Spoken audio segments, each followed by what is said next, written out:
Muy buenas, ¿qué tal? Bienvenidos a Poca Calle, un podcast de la iniciativa Más Democracia para conversar sobre los desafíos de nuestra democracia y cómo le damos soluciones democráticas a las urgencias de los chilenos. Hoy tenemos a un gran invitado. Es valdiviano, es periodista y es muy conocido. Es columnista de opinión y todos los domingos está ahí con mucha sagacidad haciéndonos pensar sobre qué pasó en la semana desde un ángulo siempre original y tiene importantes libros periodísticos, también deportivos y también de política, como este que está aquí, recién publicado, El Hastío. De este libro, de la democracia chilena y de muchas otras cosas vamos a conversar con don Daniel Matamala. ¿Qué tal? ¿Cómo estás, Hernán? Muchas gracias por la invitación, gracias por la presentación. Hemos estado varias veces, pero en roles distintos. Por ejemplo, soy yo el que presento y te doy el pase, pero bueno, hoy día va a tocar otra vez, Es ¿no? verdad, es verdad. No te toca mucho que te entrevisten, a pesar de que esta es una conversa. Sí, claro, sí, pero es un muy buen espacio creo, para conversar y tenemos bien temas interesantes de los cuales hablar. Total, muchas gracias por venir. Oye, El Hastío, este libro recién publicado, tiene muchas columnas tuyas de los últimos años y tiene una tesis, ¿cierto? En una suerte de prólogo, pero no es como un ensayo, diría yo. ¿Cuál crees tú que es este hastío? ¿Cómo lo describirías y por qué? Porque creo que es un buen ángulo para entrar a nuestra conversa. Sí, es difícil hablar un poco de lo que ha pasado en los últimos años en Chile porque es tan difícil explicarlo, ¿no? Cuando uno trata de explicárselo a alguien de fuera, mira, la verdad es que hubo un estallido y tratamos de dar la salida creando un proceso constitucional, pero nos fue mal y después tratamos de hacer otro y también nos fue mal y quedamos más o menos lo mismo que estábamos antes, pero habiendo perdido años de la discusión y estando además en un estado como emocional como sociedad mucho más negativo probablemente que el que teníamos hace algún tiempo. Es muy difícil hacer la explicación y lo que trato de hacer dentro de mis limitadas posibilidades es buscar algunas claves de qué es lo que está pasando y qué es lo que nos lleva a esta sensación general, que yo creo que el hastío es la palabra que hoy día tal vez mejor representa una sociedad que estuvo muy esperanzada, muy asustada también, y son emociones que muchas veces incluso van al mismo tiempo. Yo creo que hubo una sensación en algún momento de esperanza por lo que podíamos lograr, también de miedo por lo que estaba pasando, que era raro, que era disruptivo, que era distinto. Y creo que nos ha costado mucho hacernos cargo de esa complejidad que hay en las sociedades. Por ejemplo, cuando hablamos del estallido, ¿no? Y tendemos a ponerlo en un solo carril o en una sola vía. En un momento la vía era tal vez de decir, un momento muy esperanzador, digamos, de mucha participación de la gente, de muchas demandas, o ahora el discurso es más bien del octubrismo, ¿no? De esta cosa que de pronto nos volvimos locos y hubo una violencia desatada en la sociedad. Y creo que nos falta hacer la síntesis de decir, la sociedad chilena es tan compleja que esas dos cosas ocurrieron al mismo tiempo. No fue solo violencia, tampoco fue solo esperanza, no fue solo destrucción. Tampoco fue solo como intentar construir algo en común. Fue todo junto. Y las sociedades son así, son muy complejas. Entonces, creo que esa reflexión no la hemos podido tener por distintas causas, porque han sido años vertiginosos, han sido años disruptivos para nuestras vidas. Y creo que tal vez es el momento de decir, bueno, reflexionemos sobre lo que ha pasado, dejemos las simplificaciones de lado, dejemos como las caricaturas y las etiquetas tan fáciles de lado y hagámonos cargo de que han sido años muy complejos y tratemos de sacar algo de eso, para no quedarnos sencillamente en esta sensación de hastío, de no querer nada más, de sencillamente volvernos a nuestras vidas y urgencias particulares y renunciar a la posibilidad de construir algo socialmente. Tú de alguna manera haces como un análisis como si fuera un periodo, una etapa, y haces una sugerencia, como una tesis.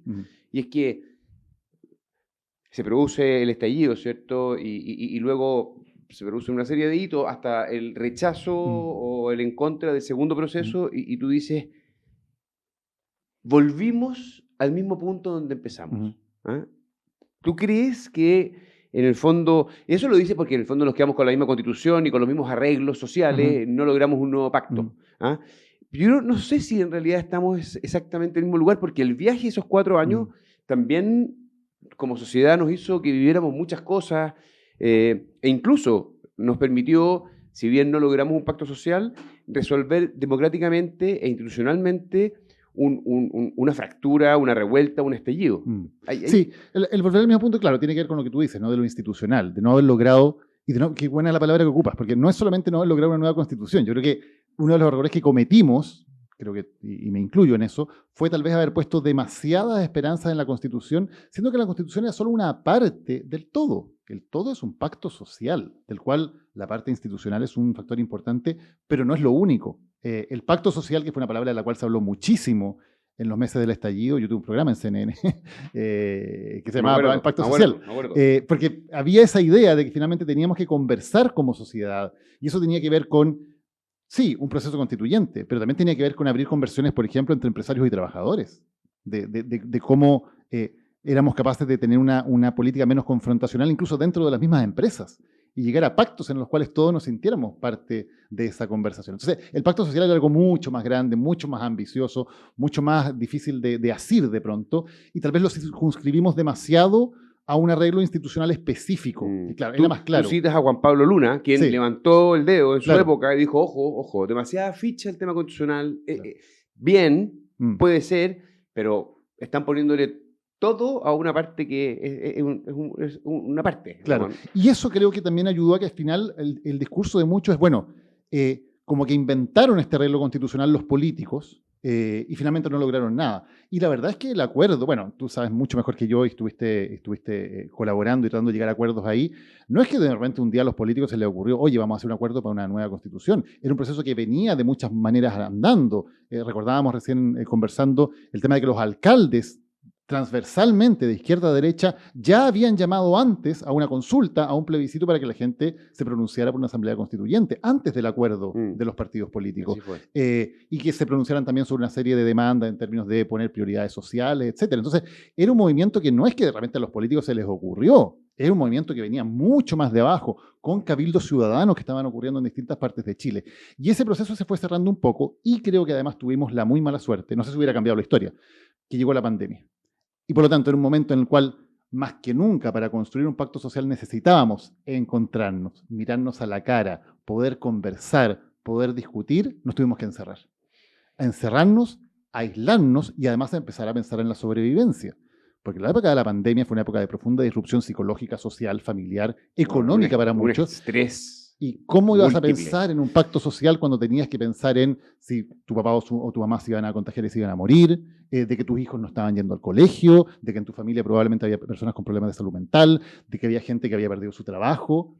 Se desarmó totalmente el momento y la instancia que tal vez nos hubiera permitido poder tener esa conversación. Y estamos hoy, después de todo ese viaje, sintiendo el hastío. Yo comparto que hay una sociedad que está cansada, agotada, que ve a la política como parte del problema y no una solución. Y cuando la democracia y cuando la política no da respuesta, los ciudadanos dicen, bueno, ¿quién me puede dar opciones? ¿Cuál es tu diagnóstico sobre la democracia y cómo caracterizarías tú, si está en crisis, digamos, cuál sería esa crisis? Sí, yo creo que evidentemente se ha formado una sensación de lejanía absoluta entre lo que se discute en la política y lo que le pasa a los ciudadanos. Déjame recordar una última cosa que pasó también en las primeras semanas del estallido, no sé si te acuerdas, que en los matinales empezaron a transmitir completas las sesiones de la Cámara de Diputados y el Senado. Algo muy loco. Y se transmitían por horas lo que se estaba discutiendo en la Cámara y en el Senado. Nos politizamos. Tremendamente. ¿Por qué? Porque se empezaron a discutir proyectos de ley que para la gente eran súper. Se empezó a discutir, subamos la pensión, rebajémosle el sueldo a los parlamentarios, una serie de medidas. Y los matinales estaban transmitiendo eso porque tenía buen rating, por supuesto. Y de pronto había una sensación de politización de nuevo, que era muy interesante, que claro, también puede llevar a extremos que no son tan buenos. Pero estaba esa sensación por un rato de que, mira, esta gente de la élite política de allá arriba sí está discutiendo los temas que a mí me interesan y por lo tanto yo lo veo y me intereso y converso y opino. Y la presión sirve. Y por supuesto, y también hay una presión de por qué están discutiendo esto y no hace 2 semanas. Bueno, evidentemente porque hay algo que está cambiando. Entonces, esa sensación también generaba un impacto y una tensión que creo que era positiva dentro de toda la tensión del momento, que ya lo decíamos, tenía además elementos de violencia y una serie de cosas.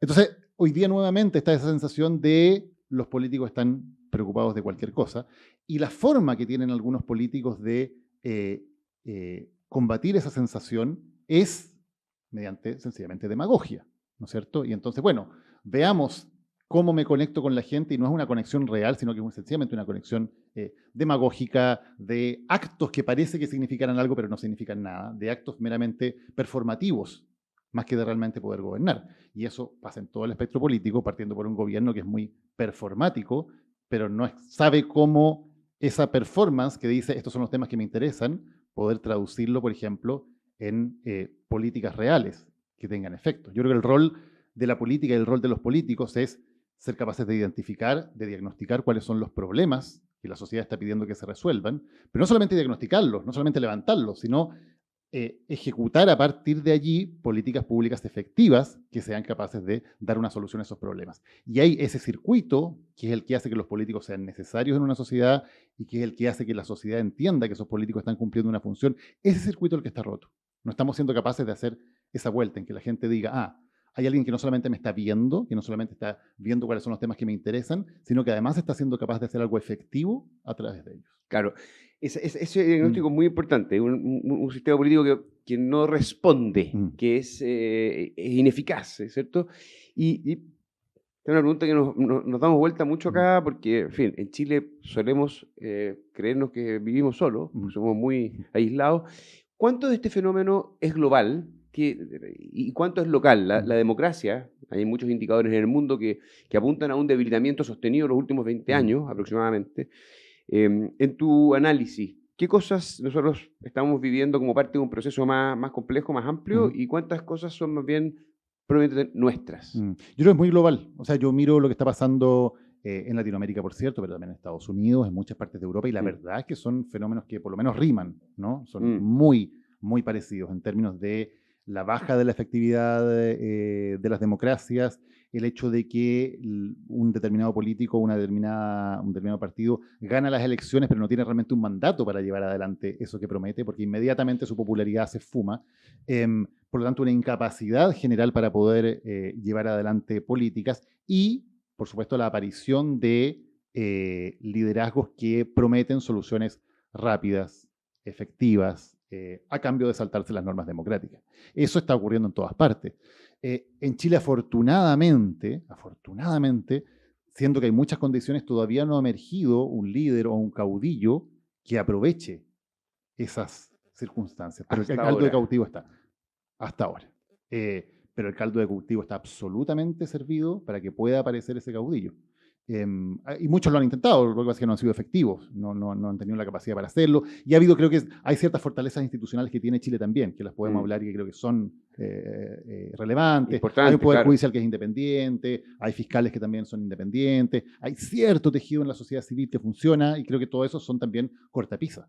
Pero hasta cierto punto, uno pensaba, por ejemplo, ¿qué país con más cortapisas que Estados Unidos? ¿No? Que parecía una serie de contrapesos de poder, del poder que tienen los estados, del poder que tiene la independencia y la fuerza de la Corte Suprema, de los fiscales, de una sociedad civil tremendamente organizada, de medios de comunicación, etc. Y nada de eso pudo parar a Trump, y está pudiendo parar a Trump. Entonces, si alguien cree que tenemos el antídoto... Todo parece indicar de que se va a repetir el plato. Claro, y todo parece indicar claramente que se va a repetir el plato. Entonces, si alguien cree que nosotros que tenemos un antídoto o que de alguna manera estamos como vacunados de esta posibilidad de contagio, creo que no está viendo la realidad, ¿no? Oye, en esta crisis que tiene múltiples causas, hay una que tú analizas y además que como periodista creo que es valioso, es tu ángulo respecto de lo que pasa con las redes sociales, cómo han afectado a la democracia, y luego el rol de los medios, entre comillas, tradicionales, que de hecho tú estás en ambos, pero me gustaría saber ¿Cómo ves el rol de lo que está pasando, en particular con las redes? Sí, yo creo que hemos tenido poca discusión para un tema tan importante como son las redes sociales, que están cambiando la forma, no solamente la forma en que vemos la democracia, la forma en que vivimos nuestra vida diariamente, la forma en que nos relacionamos con otras personas. Y no hay una discusión real al respecto. Finalmente, las decisiones sobre los algoritmos, sobre la gobernanza de las redes sociales, la toman 2 o 3 magnates a los que nadie controla, que no tienen ningún tipo de accountability con lo que están haciendo, y esas 2 o 3 personas están teniendo un poder sobre la sociedad mundial que es gigantesco y creo que no tiene precedentes en la historia de la humanidad, que haya personas con tanto poder para determinar qué hacemos, cómo nos relacionamos, cómo convivimos. Y las redes sociales evidentemente tienen un ángulo en la forma en que hoy día las estamos desarrollando y viviendo, que es muy negativo para el diálogo, porque finalmente lo que hacen en general, y esto tiene que ver con los algoritmos y la forma en que están diseñadas, es que premian la confrontación y premian la conformidad con nuestra tribu. A ti, si tú... El sesgo del fondo te premian con lo que a ti te gusta o con lo que tú crees o lo que tú... Exacto. Que es un sesgo que todos tenemos. Yo alguna vez entrevisté un par de veces a Jonathan Haidt, que es un psicólogo social de Estados Unidos que se ha dedicado toda la vida a investigar cómo nosotros entendemos la realidad, ¿no? Y sus experimentos son muy interesantes porque básicamente lo que él muestra es que nosotros decidimos automáticamente si algo, cuál es nuestra posición con respecto a algo. Y luego, para lo que somos muy buenos y para lo que somos razonamiento, es para actuar como abogados defensores de esa opción. Entonces yo decir, no, me gusta blanco, negro, blanco. ¿Por qué? Ah, bueno, y después puedo hacerte todo un razonamiento súper lógico sobre por qué es blanco y no es negro. Pero realmente no es que la decisión yo la haya tomado sopesando los antecedentes. Hay una decisión que se gatilla inmediatamente en el cerebro. ¿Por qué se gatilla? Porque tiene que ver con la conformidad de lo que mi tribu o mi grupo de referencia piensa. Y las redes sociales llevan eso a su máxima expresión. Porque en el fondo, cada vez que tú inmediatamente le pones el like, algo que tiene que ver con tu tribu, que tiene que ver con tu grupo, cada vez que te confrontas con los del grupo o de la tribu contraria, recibes inmediatamente la satisfacción. Exacto, la aprobación. Y al revés, y recibes un castigo cuando te alejas. Cuando te alejas o cuando tratas de ser un poco divergente en tu pensamiento, el castigo es inmediato. Oye, tú citas a Jonathan Haidt, que es un gran autor intelectual público. Las redes sociales pueden no ser compatibles con la democracia como la conocemos. O sea, Haidt, que además sugiere que los políticos deben salir de las redes y que deberíamos bajarle mucho el volumen, y está estudiando y va a publicar un libro ahora sobre cómo afecta a los adolescentes, particularmente a las mujeres. Sí. Es Perdón, realmente... y esa frase Haidt me la dijo hace 7 u 8 años. Exacto. Y en ese momento dije, este tipo está poniendo mucho, digamos. está exagerando. Bueno, hoy día encuentro que tiene toda la razón. Oye, pero vamos a los medios masivos, porque uno puede decir, oye, ya, las redes sociales, los tres magnates, el algoritmo libre, Elon Musk se despierta una mañana con una idea y puede, o sea, el nivel de arbitrariedad. Pero los medios de comunicación tradicionales, pienso en los matinales, pero también pasa en los centrales, pero muchos de los matinales están conversando y atrás está Twitter y una cita y replican, amplifican y generan una conversación y que está en la casa esta vez, ya no en la pantalla del teléfono, es, no sé, es impugnado o es... o sea, los medios masivos también entran en el ciclo del juego de las redes sociales y entonces empieza todo a confundirse. Han entrado totalmente, hemos entrado, porque yo trabajo en televisión, hemos entrado totalmente en esa lógica de redes sociales, de confrontación, de satisfacción o de gratificación inmediata. Y estamos perdiendo un cierto buffer de reflexión que teníamos con la lógica del ciclo de noticias de 24 horas, ¿no? Que en el fondo las cosas ocurrían, voy a caricaturizar obviamente, pero ocurría, había una serie de acontecimientos durante el día, el noticiero de la noche de alguna manera los empaquetaba, ¿no? Decía esto es lo importante que ha pasado, el diario de la mañana siguiente también hacía una jerarquía de cuáles eran los acontecimientos, y más o menos todas las reacciones tenían que ver con eso, ¿no? Con lo que sale en el noticiero en la noche, con lo que sale en el diario en la mañana, y había una reflexión entonces que de alguna manera tomaba 24 horas. Hoy día eso está completamente dinamitado. Hoy día ni siquiera hay ese tiempo para poder reflexionar, madurar, reaccionar. Hoy día, si se te pasaron 10 minutos, porque fuiste al baño y dejaste el teléfono a otro lado, ya a lo mejor te perdiste una posibilidad de reaccionar, ya te perdiste una posibilidad de gratificación inmediata. Y para los políticos que están en esa lógica, más todavía. O sea, en el fondo, el costo de decir, pasó esto, voy por lo menos a pinchar para leer la noticia completa, no voy a reaccionar al titular. Ya ese costo en el mundo de las redes sociales es demasiado. Porque ya me perdí de ser el primero que vaya con todo, que cargue con todo, que sea el más ingenioso en la primera reacción. Y además hay otro problema. Si yo leo la noticia completa, o más, y después de ver la noticia digo, a ver, voy a buscar otra fuente, o voy a pensar qué más se ha dicho al respecto, y me tomo un tiempo para meditar una posición, además de no reaccionar de inmediato, y por lo tanto perder esa satisfacción garantizada que te dan las redes sociales, además voy a empezar a tener dudas, voy a empezar a ver los grises. Claro, está esta cuña, pero en verdad, si la interpretamos bien, realmente no quería decir eso. No hay espacio para grises. Era un poco más distinto. Había acá otra cosa. Mira, tiene razón incluso en algo de lo que está diciendo. Y ahí ya te perdiste.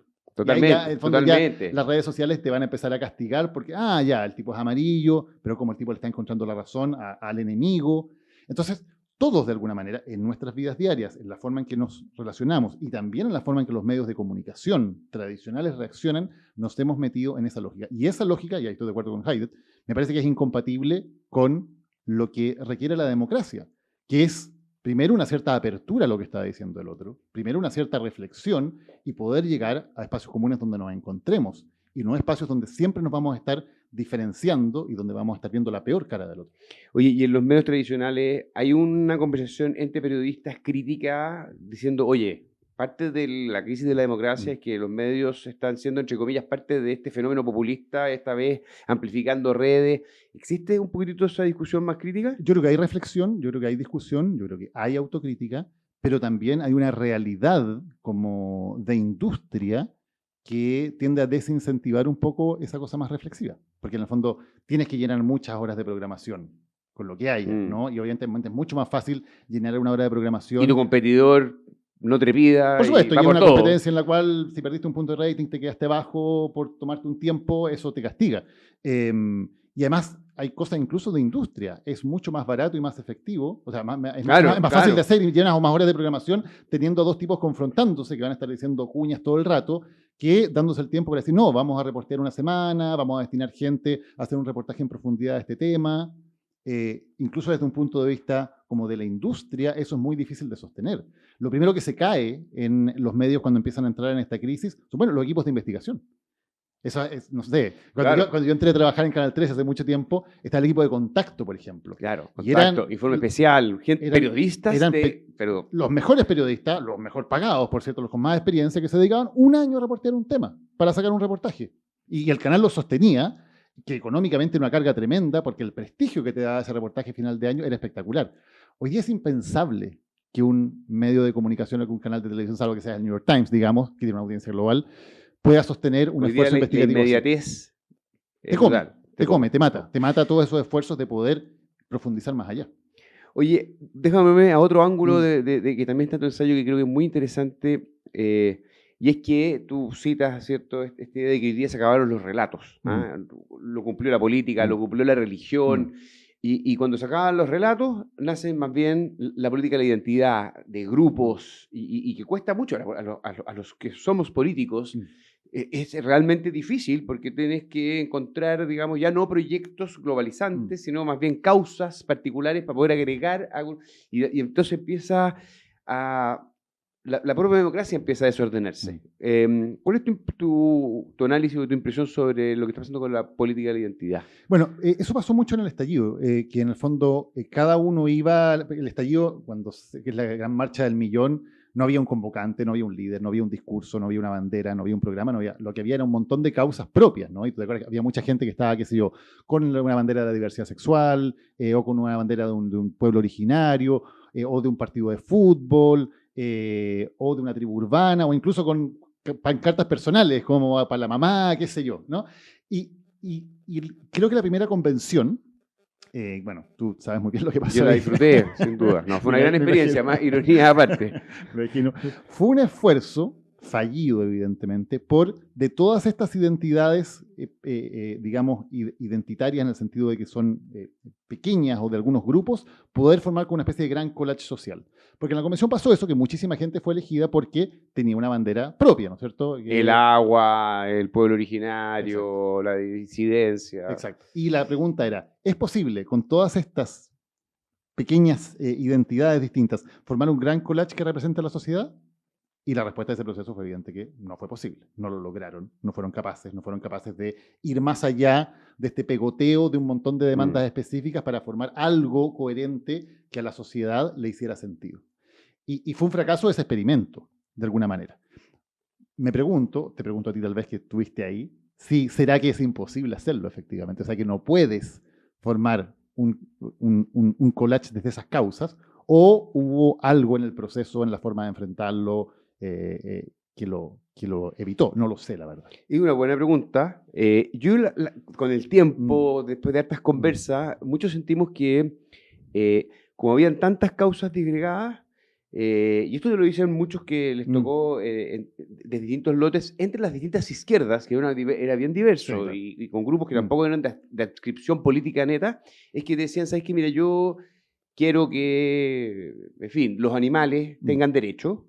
Entonces, si tú me apoyas mi causa, yo voto. ¿Cuál es la tuya? No, mira, es que yo creo que el agua... Perfecto. Y fueron produciéndose, por así decirlo, apoyos cruzados, sin que yo necesariamente tuviera una gran intensidad o por esa causa, pero si es que me apoyaba a mí, entonces Todo se puso y eso creó, por así decirlo, una cuestión multicausal sin mucho límite, Claro, porque sin marco. la prioridad de cada uno estaba en defender su causa, no en Exacto. el gran, Y entonces era en el gran agregación de cuadro. causa Claro. y no un pacto, no un acuerdo que nos permitiera definir reglas de convivencia y que se hiciera cargo de derechos sociales de forma sustantiva, que era la principal demanda, ¿te fijas? Claro. Pero bueno, Claro. Ahora uno espera que... ¿por qué existen los partidos políticos? Porque se supone que los partidos políticos son los que son capaces de hacer eso, ¿no? De generar como visiones integrales de la sociedad y no de causas como más específicas o determinadas. Ahora, eso es bien discutible, no sé, el Partido Verde empezó a existir en Europa hace 40 años con esa lógica de romper un poco estos partidos políticos que tenían una visión total de la sociedad y centrarse como en una causa en particular. Y eso iba avanzando.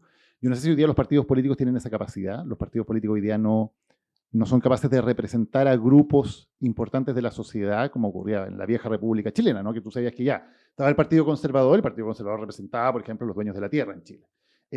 Estaba el Partido Radical y sabías que tenía una masa de clase media en torno a los empleados públicos que el Partido Radical representaba, o el Partido Socialista en los sindicatos. Representaban mundos y por lo tanto podían llevar esa representatividad a la mesa. Hoy día tú me dices, ¿qué representa en términos sociales? No tengo idea. El mismo Partido Radical, o Convergencia Social, o Evópoli.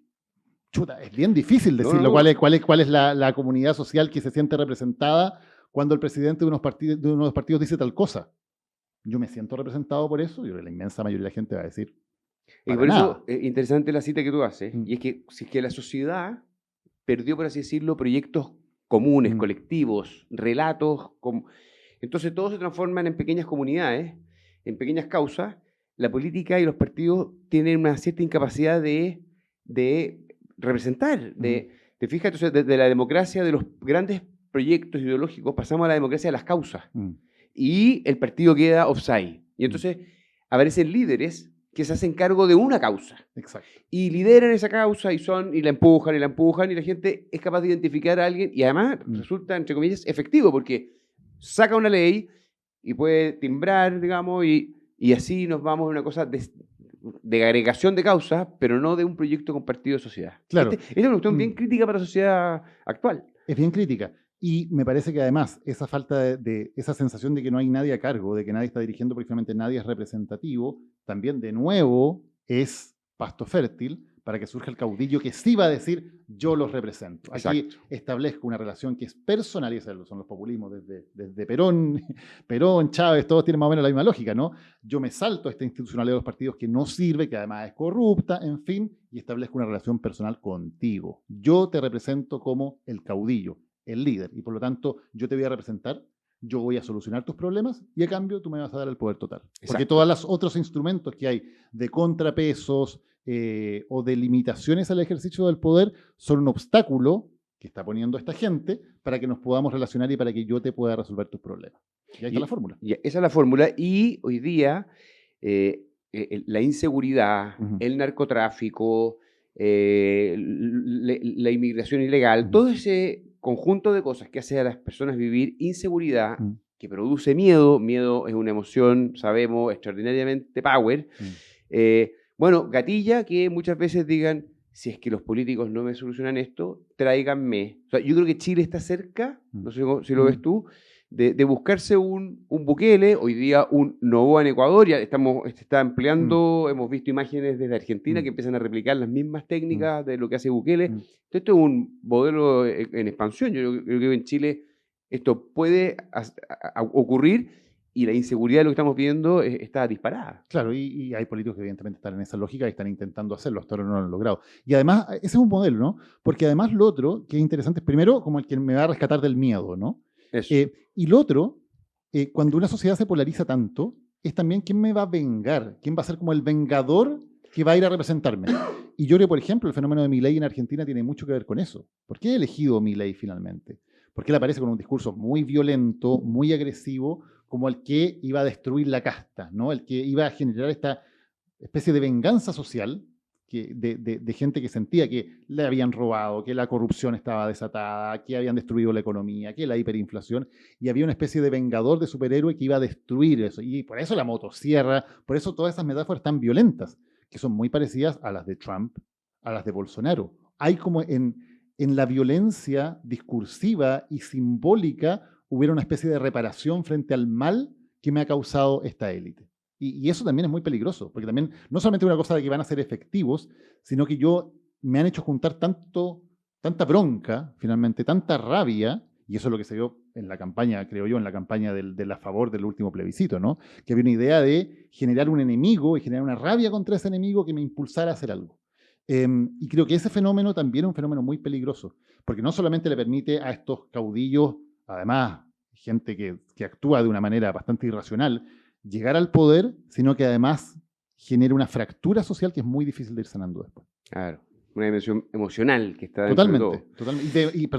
Y es apelando a emociones negativas. La política siempre es emocional. La política siempre va a apelar a emociones. La pregunta es, ¿a qué emociones estamos apelando? ¿A emociones positivas como la esperanza, como la solidaridad, como la idea de unirnos? ¿O estamos apelando a emociones negativas? La rabia, el miedo, el terror, la venganza. Y esto es transversal, digamos, Claro.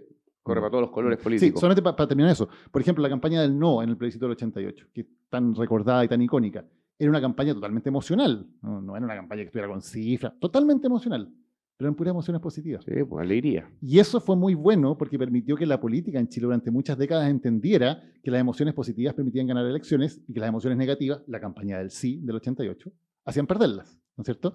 Y eso es lo que se ha de alguna manera puesto en discusión ahora, si las emociones negativas pueden ser más efectivas a la hora de ganar una elección que las positivas. Y ese es un camino bien peligroso. Yes. Oye, nosotros tenemos una pequeña sección en esta conversación, y es que vamos a la calle y le preguntamos algo respecto de lo que está pasando con la democracia chilena a las personas, y te quiero invitar a ver este video. ¿Tú sabes cuántos partidos políticos hay actualmente en el Congreso en Chile? Ya hay mucho, más de 10. No. 8. Ni idea, pero creo que van a haber unos 5 o 7, no sé. No, la verdad que no. Son 21. Demasiado. ¿Más fácil o más difícil tú crees ponerse de acuerdo? Es muy difícil ya colocarse de acuerdo en 2 personas que con 21. Yo creo que es más difícil ponerse de acuerdo con muchos partidos políticos. Son muchas las diferencias, yo creo. Mucho abarca muy poco. Es lo mismo que pasa en tu casa, si hay muchos dedos en la sopa la ponen morada. ¿Tener menos partidos? Menos ¿Arreglar el partidos. sistema político? Arreglar el sistema político y también la cantidad de votos que llevan a una persona. Tú a cómo va a salir con 1000 y tantos votos, o sea, no nos representan a nadie y toman decisiones y juegan y se disfrazan. La política chilena era mucho más seria que eso. ¿Crees que funciona bien el Congreso y todos esos partidos? Si funcionara bien, no estaríamos como estamos. No, yo creo que falta ponerse de acuerdo. Tienen que ponerse de acuerdo para que funcione bien, yo creo. Eso. Desordenado, que no tienen consenso. Entonces no tienen ninguna representatividad social. Están ahí, ¿no? ¿Te cree que con menos partidos podría funcionar mejor? Entre dos nos ponemos más rápido de acuerdo. Daniel, ¿qué pasa con la cantidad de partidos y cómo ves la reacción de la gente cuando le hacemos esta pregunta? No, funciona el sentido común y es muy interesante que creo que son metáforas que funcionan, ¿no? Como, si no, es como ponerse de acuerdo en una familia o en un grupo de amigos entre 20 va a ser súper difícil y en cambio si hay como agregadores de esas voluntades va a ser mucho más fácil hacerlo. Y evidentemente habla de uno de los problemas graves que tenemos hoy día en nuestra democracia, que es una ingobernabilidad, la incapacidad de ponerse de acuerdo, y cómo esa incapacidad de ponerse de acuerdo hace que la gente mire este debate político y diga, ¿desde cuándo estamos hablando del tema de la reforma de las pensiones? ¿De 6, 7, 8 años? Y seguimos donde mismo, digamos. De hecho, estamos dando completamente vueltas en círculo, discutiendo los mismos temas y sin poder llegar a acuerdos. Entonces, creo que también hay una sensibilidad evidente en las personas de decir, esto no está funcionando. A mí lo que me pareció más interesante en la calle, que cuando en la conversa, esto te digo, era todas las personas, es que siempre te dicen, oye, la discusión del sistema político a la gente no le interesa, porque obviamente está preocupado de la seguridad, está preocupado de que la abuelita tenga una buena pensión. Pero cuando se produce la conversación, como cómo está funcionando el Congreso, funciona bien con tantos partidos, la gente automáticamente dice, oye, esto hay que arreglarlo. O sea, no es tan, por así decirlo, desconectado de las grandes mayorías, hacerse cargo de reformar el sistema político. ¿Cómo ves tú, desde los medios, de estar entrevistando a los políticos, la posibilidad de hacer una reforma al sistema político que es un poquito técnica, pero que es fundamental? Claro, que esta cosa tan mentirosa de las prioridades, ¿no? Que nos dicen, claro, evidentemente la primera prioridad de la persona siempre va a ser la sobrevivencia al día a día, la seguridad, en fin. y estas otras cosas van a quedar más abajo en la discusión. No es que no sean importantes, no es que las personas no estén de acuerdo, y no es que se vea que para solucionar precisamente estos temas tiene que haber una estructura que permita solucionarlo, una estructura institucional.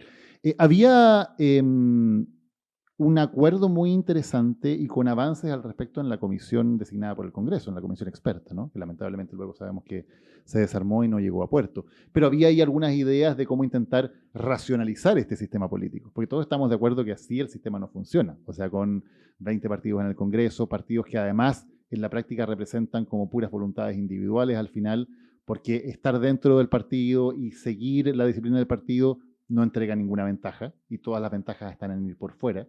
Consigues más negociando por fuera, obtienes más notoriedad negociando por fuera. Evidentemente, es mucho mejor ser el voto que va a dirimir, que va a decidir, que ser un voto que esté, digamos, seguro en un sector o en el otro. Entonces, todos los incentivos que hoy día tenemos son incentivos para la ingobernabilidad, me parece, en el Congreso. ¿Cuánta conciencia crees tú que hay sobre lo central que es este problema en particular respecto a la democracia chilena? De que hay demasiados partidos, de que las urgencias del presidente de la República no se respetan, que es un colegislador, y en fin, que en el fondo llevamos 15 años discutiendo de pensiones y esto no avanza, o sea que el sistema político es ineficaz. Yo creo que hay una conciencia muy compartida de que el sistema político no está siendo eficaz. Hay cosas obviamente mucho más técnicas, el tema de la urgencia, que es un asunto técnico de discusión entre expertos que probablemente es muy difícil bajarlo como a una discusión más ciudadana. Pero yo creo que hay conciencia de que las cosas no están funcionando, que hay que buscar la manera de solucionarlas. Me parece que en general hay todavía como cierta confianza en que, por ejemplo, hay gente capacitada que puede hacer esto, que fue lo que pasó con el trabajo de los expertos, que en general, no digo que nadie haya estado como fervorosamente entusiasmado. No es una fiesta, no. Nadie es una fiesta de celebración. Pero había una sensación en general de que, mira, esto es razonable, esto puede funcionar, esto puede ser un avance. Entonces, oye, y te agrego algo. Acuérdate cuando ocurrió, parte también del fenómeno es lo que tú describes, pero además fue un acuerdo unánime desde el Partido Republicano hasta el PC, ¿te acuerdas? Claro, y eso fue como, wow, como se pueden poner de acuerdo. Se pueden poner de acuerdo. Entonces, la pregunta que probablemente muchos se hacen es, bueno, ¿por qué en el Congreso no somos capaces de hacer ese tipo de cosas, de llegar también a ese tipo de acuerdos? Y la respuesta creo que es porque los incentivos no están puestos para allá. Los incentivos que tenían los expertos sí estaban puestos en llegar a ese acuerdo. Los incentivos que hoy día tiene, no hablemos del sistema, los incentivos que tienen individualmente el político hoy día, que ve un proyecto como este. ¿Cuál es su incentivo?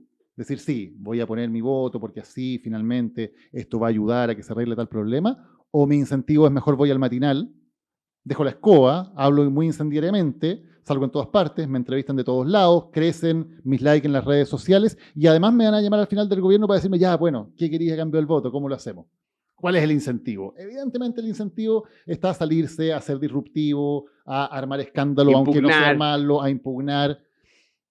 Es evidente que es así. Y eso tiene que ver con normas del funcionamiento del sistema político, pero no solamente es eso, por supuesto. Tiene que ver también con normas de cómo nos relacionamos, de cómo actúan los medios de comunicación, de qué discursos le dan prioridad y a cuáles no. Claro, a quienes premian. Claro, exacto. Por supuesto. Sí, los medios de comunicación tendemos a premiar al que hace el escándalo, al que hace el show. Al que se viste en el Congreso, al que se disfraza, Exacto. el que va de cocinero. Él es el que sale en la tele y el que hace la pega de ir como hormiguita buscando acuerdos, de poder redactar proyectos que sean notables, le damos mucho menos espacio. Entonces, claro. También el tema de generar institucionalidad para el sistema político es parte del problema, pero es un problema mucho más grande como sociedad, evidentemente.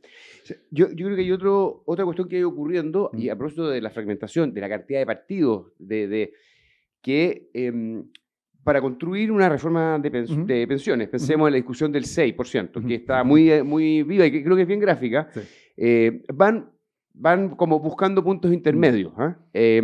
Y yo he sido testigo de conversaciones al interior de la centro-derecha que te dicen, oye, ¿sabéis qué?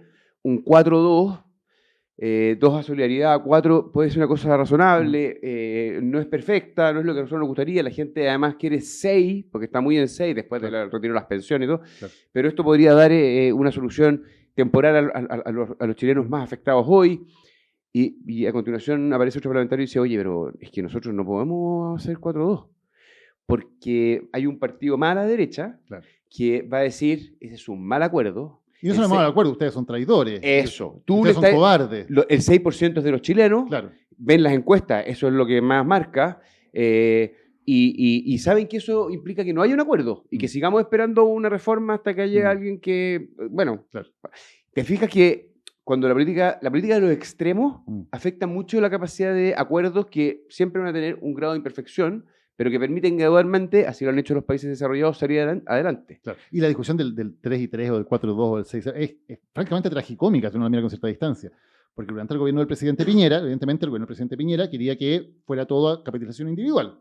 Pero dijeron ya, bueno, como en fondo el clima iba para otro lado, terminaron proponiendo 3 y 3, ¿no? Como una solución razonable. Y los que eran oposición en ese momento, que ellos son oficialismo, dijeron, ¿cómo se les ocurre? Por ningún motivo tiene que los 6 a solidaridad. No estuvieron dispuestos a que hubiera acuerdo. Y hoy día lo único que quiere ese sector que hoy día es gobierno es, por favor, acéptennos el 3 y 3. Y la derecha, que estaba de acuerdo con el 3 y 3 cuando era gobierno, hoy día dice, pero por ningún motivo. ¿Por qué si ahora el viento va a nuestro favor? Entonces, es una discusión que no avanza, porque cada uno finalmente está viendo cómo van las cosas y cómo puede sacar el mejor provecho. Y entonces, lo que decía la oposición es decir, nosotros vamos a hacer gobierno. Cuando nosotros seamos gobierno, vamos a imponer lo que nosotros queremos. Ahora la oposición está pensando lo mismo probablemente. Es decir, probablemente el próximo gobierno va a ser de derecha y por lo tanto la cosa va a cambiar. Entonces también está esta imposibilidad, digamos, de los gobiernos de tener un mandato real. En que uno diga, bueno, la gente votó por el presidente Piñera, por ejemplo, que tenía tal programa, bueno, que pueda implementar parte de eso. La gente votó por el presidente Boric, que tenía tal programa, que pueda implementar parte de eso. Hoy día es al revés. Es el que pierde la elección, el que rápidamente está en la oposición y parece que tenía las mejores condiciones para imponer él su programa, que fue el que perdió. Gobernar hoy día es un infierno. Sí. Y no sé, hoy día le ocurre a mi sector, a la centro derecha, que cree que, y es muy posible que nos toque la moneda, digamos. Yo al menos, y somos varios, decimos, oye, pero si gobernar es un infierno. Claro. O sea, se puede estar en la moneda, todo súper así desafiante, pero el Congreso está trabado, o sea, vamos a volver a sufrir. No, incluso... Oye, la luna de miel ya no es luna de miel, o sea, son 24 horas de recibir la banda, buena onda, y después todo en contra. Ideológicamente, o sea, lo peor que le pudo pasar a las ideas de derecha fue el gobierno del presidente Piñera. Retrocedieron muchísimo las ideas de derecha. Y lo peor que le ha pasado a las ideas de izquierda es el gobierno del presidente Boric. Han retrocedido muchísimo las ideas de la izquierda durante este tiempo.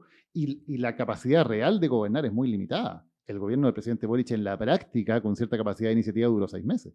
De marzo a septiembre de 2022. Desarrolla un poco esa idea. En el fondo, gana Piñera o gana Boric, gana con un programa, con ciertos apoyos ciudadanos a ciertas causas, pero luego es incapaz de ejecutarla, es ineficaz en lo suyo, la gente se molesta y se mueve entonces a ver la alternativa. Y así nos vamos, viendo el menú y cambiando el menú. Alternativas que además son cada vez más extremas.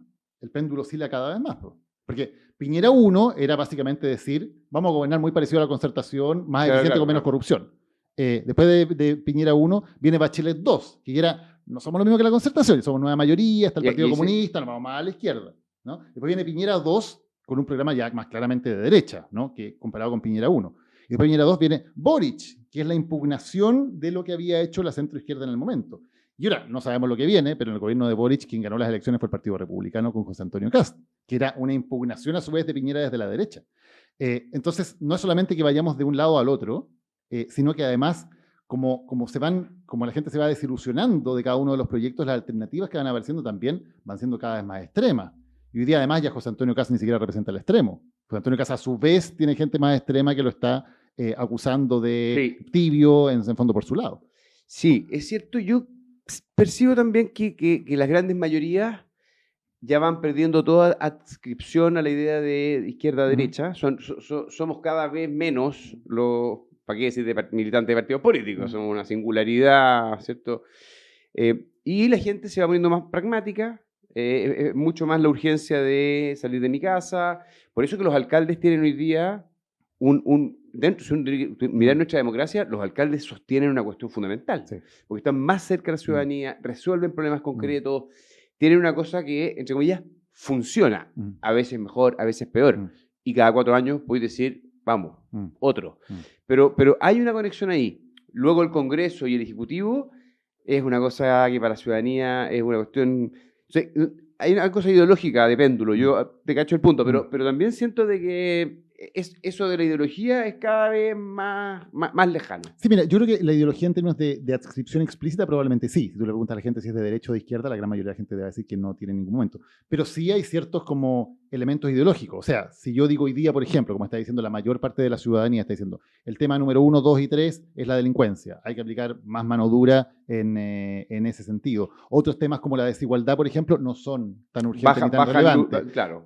O la economía. Claro, los dos temas son muy pro claro, derecha. evidentemente hay cierto que no es que la gente diga yo soy de derecha, pero los temas que me preocupan hoy día son más cómodos o hay un sector que los tiene tal vez mejor resueltos o que los ha o han sido puesto más como prioridad prioritarios para ellos históricamente. Y hoy día en ese sentido, así como hace 4 años los grandes temas eran la desigualdad y la educación pública y la salud pública, son temas que son más cómodos para la izquierda, hoy día es al revés. En ese sentido digo que hay un péndulo ideológico que no tiene que ver con si la gente se identifica a sí mismo como de derecha o de izquierda, sino cuáles son los temas que de alguna manera, y la forma de abordar esos temas, si son más beneficiosos para un sector o para el otro.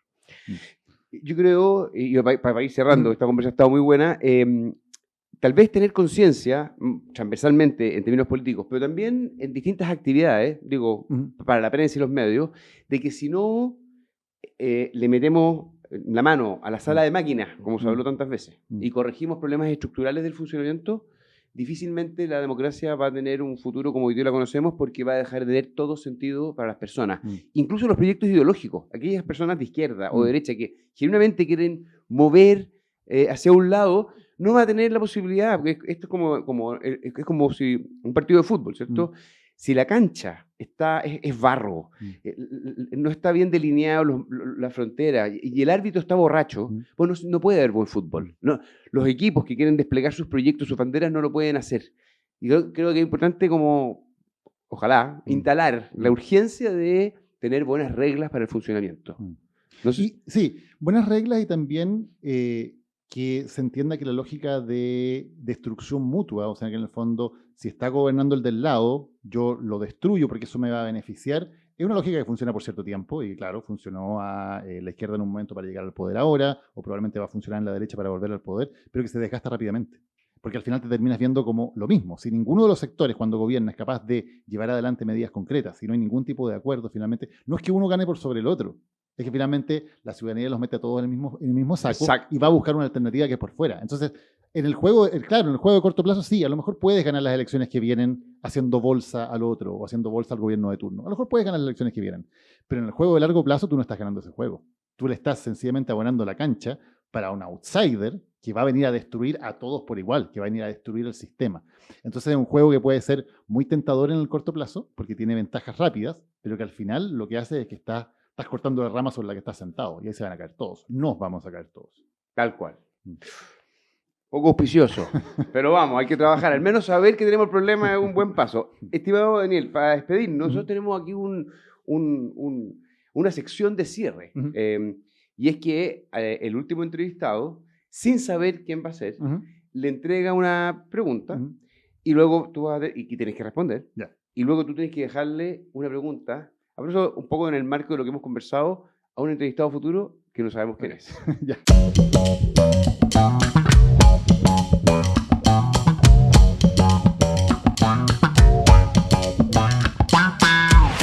Mi pregunta sería, creo que la había anotado. No, yo diría, ¿qué relato unitario piensa él o ella que tiene Chile, del cual se puede generar una suerte de nosotros con visión de futuro y sin caer en extremismos de nosotros somos mejores, nacionalismos burdos, sino algo que nos llene de orgullo y nos invita a tener futuro cohesionado? Gran pregunta. Sí, gran pregunta, muy difícil de Diana, que es una gran filósofa que hace una tremenda contribución al debate público. Me estuvo presentando también el libro en el lanzamiento que hicimos del Hastío. Yo iría un poquito más atrás, esto va a sonar un poquito anticuado a lo mejor, pero creo que hay algo en la historia de Chile que tiene que ver con una cierta reserva de cómo nos vemos nosotros mismos, que es una mirada amable hacia los otros. Déjame citar algo que a lo mejor no tiene nada que ver. El rock del Mundial del 62, sí. Tiene que ver tal vez con eso, ¿no? Y que entre otras cosas dice, citándolo de memoria y mal probablemente, a los equipos extranjeros demostraremos buen humor, como buenos chilenos con idea de corrección, en el triunfo o en la derrota bailaremos rock and roll. Y mira qué bonito es como la forma en que nos miramos y nos identificamos con eso. No como los super winners, que les vamos a ganar a todos, que les vamos a poner la pata encima, que somos mejores, que nos vamos a llevar la copa, sino que primero tenemos mucho orgullo de nuestra hidalguía y corrección en la forma en que vamos a tratar a nuestros visitantes y a todos los demás.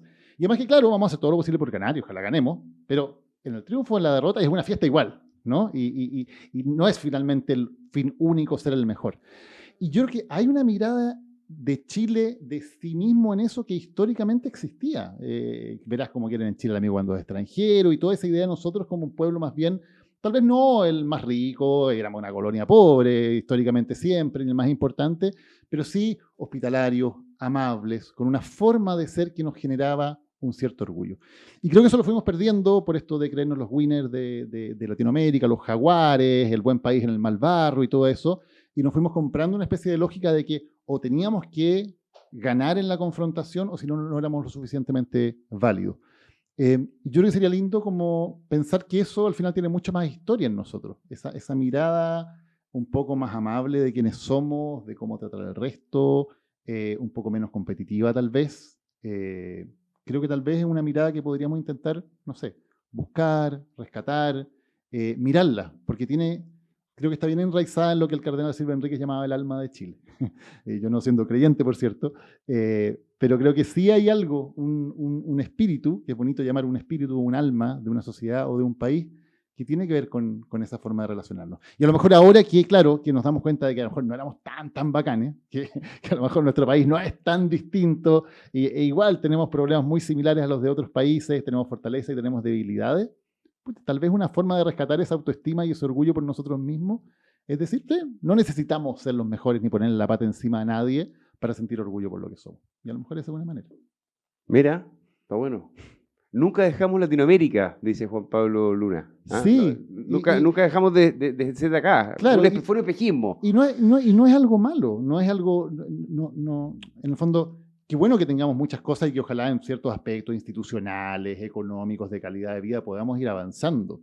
Pero eso no significa querer ser otro, que me parece que es un poco lo que pasó mucho en Chile en un momento, ¿no? Como queremos ser algo distinto a lo que somos. No, queremos ser la mejor expresión de nosotros mismos y de nuestra historia y de dónde venimos y de dónde estamos. Y eso sí me parece que es sostenible como proyecto nacional. Está buena, muy buena. Te invito a que, sin saber quién va a venir, te animes a hacerle una pregunta, una reflexión para ese entrevistado o entrevistada. Ya. A ver, está difícil, pero y para ir un poco en torno a lo que hemos hablado hoy día también, yo le preguntaría a quien venga aquí en este programa, si ve que hay alguna manera de tener una convivencia social que sea más amable y más generosa con los que piensan distinto de nosotros. Si ve que hay una manera de construir esta idea de que el que está al otro lado es alguien que tiene buenas intenciones, es alguien que tiene su propia historia que justifica por qué piensa lo que piensa, que no es ni más ni menos que yo. ¿Qué fórmulas puede haber o qué maneras puede haber de recomponer un poco ese reconocer al otro como un igual, que creo que es indispensable para poder pensar en conjunto cómo hacemos una mejor sociedad? ¿Hay alguna manera de hacer eso? ¿Hay alguna fórmula, sea desde las políticas públicas, sea desde la gestión de la política, sea desde nuestras relaciones interpersonales, que puede ayudar en eso? Creo que si logramos avanzar en esos puntos, vamos a haber avanzado mucho en el camino de la sociedad y de la democracia. Le dejaste buena pregunta. Bueno, me dejaron una difícil, así que no. una difícil también. Oye, Daniel Matamala, muchas gracias por haberte sumado a esta conversa y también ayudarnos a promover algo que a veces es árido, que no es necesariamente lo más popular, pero sentimos que es muy importante. Así que muchas gracias por participar. Muchas gracias por la invitación y por el ejercicio también, que creo que siempre es válido de poder conversar, de poder dialogar y de poder discutir estos temas. Así que muy contento y los felicito mucho por la iniciativa. Vale, muchas gracias. Nos vemos. Gracias.